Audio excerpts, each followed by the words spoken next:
कश्मीर के कुपवाड़ा में सेना को बड़ी कामयाबी मिली है। यहाँ भारतीय सेना ने 3 आतंकियों को मार गिराया है।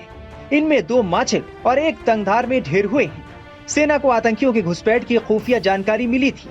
28 और 29 अगस्त की देर रात खराब मौसम के बीच संदिग्ध गतिविधि देखी गई, जिसके बाद सेना और पुलिस ने माछिल और तंगधार में ज्वाइंट ऑपरेशन चलाया।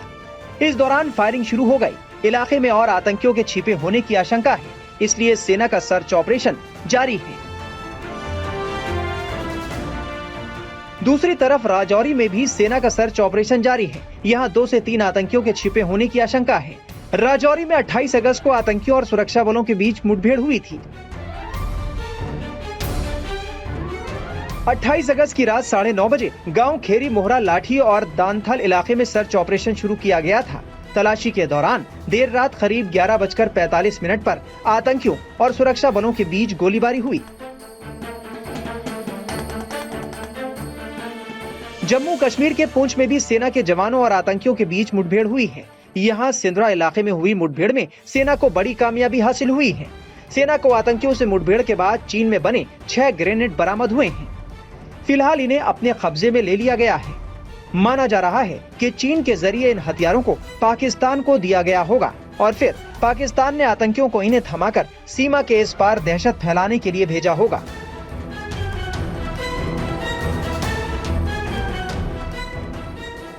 हाल ही में 14 अगस्त को डोडा में आतंकियों से एनकाउंटर में राष्ट्रीय राइफल के आर्मी कैप्टन दीपक सिंह शहीद हो गए थे। वो डोडा में असर फॉरेस्ट एरिया में चल रहे एनकाउंटर में टीम को लीड कर रहे थे। एनकाउंटर में 1 आतंकी मारा गया था। इससे पहले 16 जुलाई को भी डोडा के डेसा इलाके में मुठभेड़ के दौरान 1 कैप्टन समेत 5 जवान शहीद हुए थे।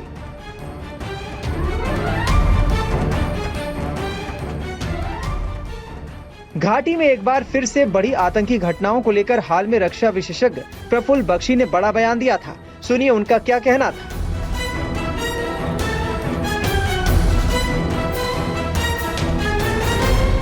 ये एक ऑनगोइंग प्रोसेस है और चल रहा है लगातार निरंतर।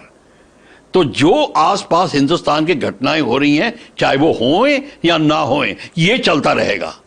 इसको हम ये छुपाने की कोशिश ना करें कि ये किसी के कारण हुआ है या किसी के कारण नहीं हुआ है। ये इसलिए हुआ है क्योंकि ये बड़ी आसानी से हो सकता है, क्योंकि बॉर्डर सारे खुले हैं, पीओके के अंदर से आ रहे हैं, उनके कैंप्स हैं, उनकी आर्मी वहां बैठी है, वो अपने स्लीपर्स, उनके जो ट्रेनर्स हैं वो इनको लॉन्च कर रहे हैं, मॉनिटर कर रहे हैं और आदेश दे रहे हैं। इनको ड्रोन्स का सहारा है, उनको लेटेस्ट इंफॉर्मेशन है, सारा कुछ है। तो इनको क्या कोई प्रॉब्लम नहीं है। वो दूसरी बात है कि उनको प्रॉब्लम आती है। हमारे जो जवान हैं वो इतने चतुराई से और इतने बहादुरी से उनका सामना करते हैं। खैर वो खुद भी शहादत को प्राप्त होते हैं, पर दूसरी बात है पर वो उनको रोक देते हैं।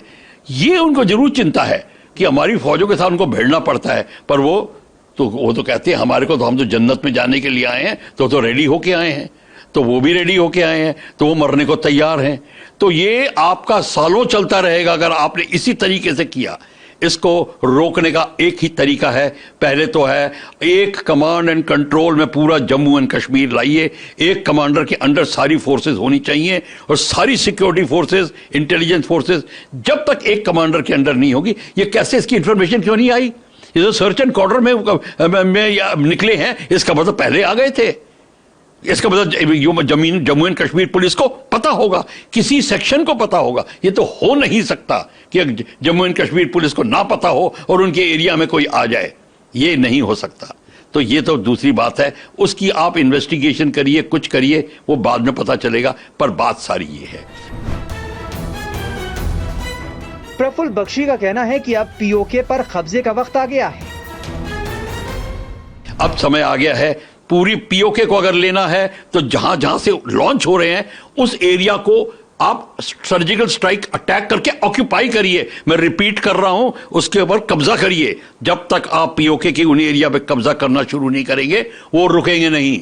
वो बेधड़क चलते चले आएंगे, चाहे आप कितने भी नारे लगा लीजिए सारी दुनिया में जाके।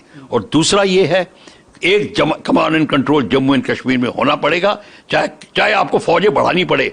और मेरे को अब समय आ गया है, भारत को यह 12-13 लाख से काम नहीं चलेगा। जब हमारे इतनी स्थिति गंभीर हो रही है कि हमको कम से कम 20 लाख फौज होनी खड़ी फौज होनी चाहिए, तब तक काम चलेगा, नहीं तो नहीं चलेगा, जैसे कि पहले थी हमारे पास। तो ये भी अब देखना पड़ेगा। ये इतनी आसानी से ये बातों में ये मैं आपसे बातों में टाल नहीं सकता इस बात को। ये बड़ी सीरियस चैलेंज है जो आप देख रहे हैं। जो अब बांग्लादेश बॉर्डर में हो रहा है वो अलग हो रहा है, वो अलग चीज है, तो उससे इसका कोई कनेक्शन नहीं है। वो हमको आगे उसका सामना अलग से करना पड़ेगा। सम टोटल ये है, इस समय हमारी सिक्योरिटी स्थिति गंभीर है। जब तक आप पूरी की पूरी सिक्योरिटी फोर्सेस एक कमांड के अंदर नहीं आती, तो ये आपका जो कमांडर जो ऑर्डर देना चाहता है वो टाइम लेता है जाने में, और फीडबैक आने में टाइम लेती है। कई बार इंटेलिजेंस रिपोर्ट पहुंचती नहीं है, आपके पास आ गई है, उसका विश्लेषण नहीं ठीक हुआ, उसका वितरण ठीक नहीं हुआ, ये सारी की सारी चीजें भी बड़ी गंभीर हो जाती हैं। We have so many security forces, your narrative already says the army, paramilitary forces, police and everything is there. They should all be under one command and control.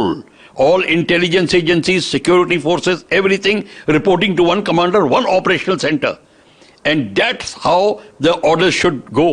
Then only the control is very quick. Quick control, feedback, quick feedback, quick orders, counter orders, everything is given very quickly. That is what is required here. Without people, thinking that their status is being lowered or they are being their ego gets punctured. No, this is for the national security. It has to be done. बता दें कि केंद्रीय गृह मंत्री और रक्षा मंत्री ने हाल में ही जम्मू कश्मीर की सुरक्षा को लेकर कई अहम बैठकें की हैं, जिसमें हाल ही में बढ़े आतंकी गतिविधियों के रोकथाम पर चर्चा हुई और इससे निपटने के लिए आदेश भी दिए गए। जम्मू कश्मीर में अगले महीने ही विधानसभा चुनाव होने हैं। पहले चरण में 18 सितंबर, दूसरे चरण में 25 सितंबर और तीसरे चरण के लिए 1 अक्टूबर को वोट डाले जाएंगे। 4 अक्टूबर को विधानसभा चुनाव के नतीजे आएंगे। ऐसे चुनावी माहौल के बीच घाटी में आतंकियों की नापाक हरकतों का बढ़ना सेना और जम्मू कश्मीर पुलिस के लिए बड़ी चुनौती बना हुआ है।